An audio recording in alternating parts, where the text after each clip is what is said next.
Um, Shiaoni, Shmaikianis Kumunan.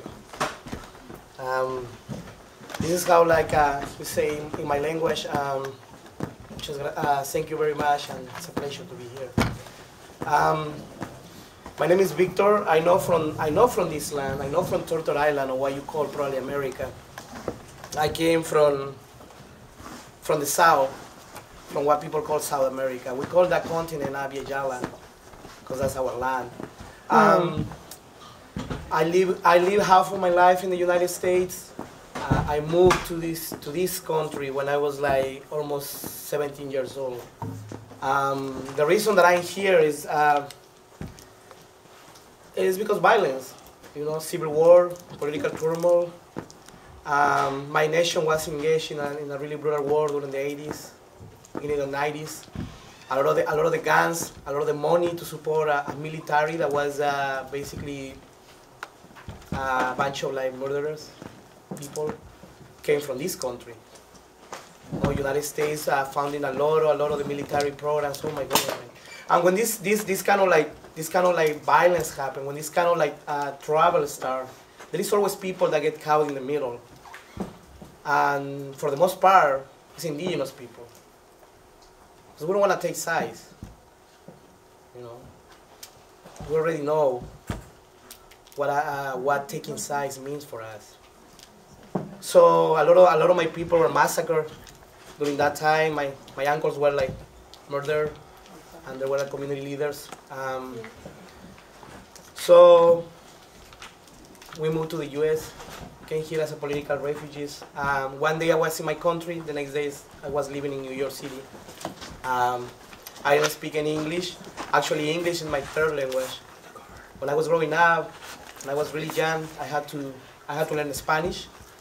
And then when I moved to this country, I had to like learn English. And being in this country, opened my eyes to a lot of things. I realized like the beauty and the strength of so many indigenous nations in this continent, and the history too of those nations. The same history, like the same thing that happened to us. Forced relocation, massacres, enslavement. During the 1940s. I started like comparing to a lot of the history of the nations here, and it was something similar. But something very interesting is like during that time they're trying to wipe us. They're trying to exterminate us. They couldn't do it. Same thing with the people of this land. And I just want to recognize like we're in so-called Vermont, but for what I care, this is Abenaki land. Dakota. Is, was, and always will be Abenaki land. Living on a land that is not your land, carry responsibilities. And you need to be accountable for your presence here. If your ancestors came from another part of the world and not from this land, you need to recognize like you're living in a land that was taken from other people. And for the most part, that act, it wasn't like a nice way. They didn't do it in a nice way. They did it in the worst way possible. So I live in Utah, Mormon state. Probably you all like you all know about that. And Utah is pretty cool actually. Mormons, whatever. Hear, hear. But I love the mountains. I love the desert. I love that land. It's a beautiful land. And I want to recognize that land also, like there's indigenous people there. We have 5 powerful nations there. We have the Dene Nation, we have the Ute Nation, we have the Shoshone people, we have the Goshute, and we have the Paiute Nation. Huh. And they're still there.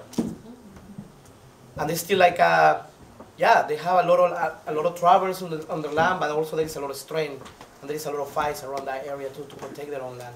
So, learning all of this, I engage in this, like, I don't know, I see my ancestors took me to the right places at the right moment.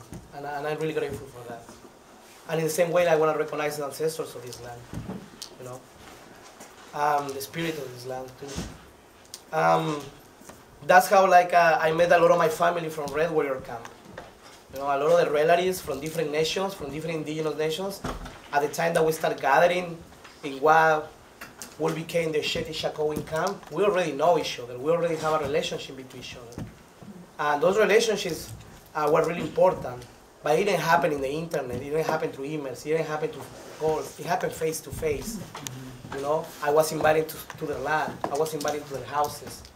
I was invited to sit with them, eat with them, chat with them. Do it in the real way, in the way that as indigenous people, we always like to do it. In the same way that my sister, you know, like had to reconnect with her own culture, with her own way of being. I have to do it myself too, especially being far away from home. I always say, like, I always pray to my ancestors, but the reality is, like, my ancestors are not buried in this land. So it's a really heavy thing. And also it's a really heavy day for us. And I don't want to make anyone sad, you know, but like, I don't know if you hear about the news about Standing Rock, what happened yesterday and what happened today, you know. And I just want to like recognize and honor the strength and the commitment of the people that are still there. Last time that we went there was 2 weeks ago. And it was pretty rough, let me tell you that. Can you tell us what just happened? What's that? Can you let us all know what just happened? Yeah, no, I'm going to that. So what happened basically is like, there is a camp that, the main camp that tried to establish, tried to take this hill, and they did it.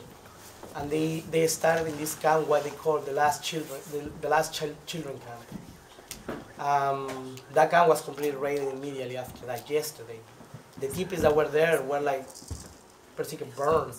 God burned the teepees. A lot of people got arrested, 76 people. A lot of my friends, a lot of people that I know, a lot of people that I respect, I love, are in jail right now. Sacred Stone, the camp was raided today, under the excuse that they're gonna do an assessment of the camp. So BIA, Homeland Security, basically they're already in the camp. What was called the Shetty-Shakowin camp and now it's called the All Nations camp, it's still there and nobody knows what's gonna happen next.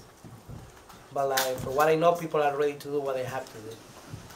And they're preparing for that. So let me tell you this, like, it's a really hard day. But it's really good to be here. Thank you for the food. The food was amazing. Thank you for being here and for your support.